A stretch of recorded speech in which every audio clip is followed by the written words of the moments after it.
ሰበር ማምሻውን የፌደራል ፖሊሶች ወደ ቴዲ አፍሮ ቤት ሄደው እንደነበረ ተሰምቷል። ወደዛ የሄዱትም የቴዲ የረጅም ጊዜ ጓደኛ የነበረውን ዲጄ ዊሽ እንፈልገዋለን በሚል እንደሆነም የመረጃ ምንጮች ለዛሀበሻ ገልጸዋል። እንደ ምንጮቻችን ገለጻ ወደ 6 የሚሆኑ የፌደራል ፖሊስ አባላት ቴዲ አፍሮ ቤት በመሄድ ዲጄ ዊሽን እንፈልገዋለን ጥያቄና እንወስደዋለን በሚል ለመግባት ሙከራ አድርገዋል።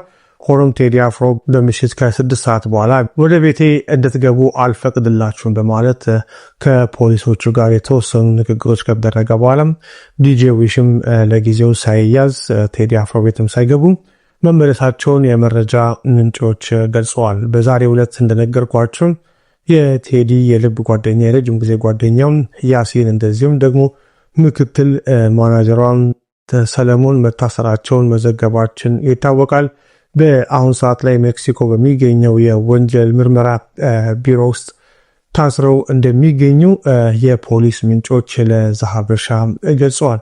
ጉዳዩን እየተከታተሉ ለእናንተ እናደርሳለን። በዚህ በቴዲ አፍሮ ዙሪያ ያሉ ሰዎች ላይ እየደረሰ ያለው የእስር ዘመቻ ብዙዎችን እያነጋገረና ብዙ ጥያቄዎችንም እያስነሳ ይገኛል። እስኪ እናንተ በጉዳዩ ላይ ያላችሁን አስተያየት በኮመንት ላይ እናንብበው።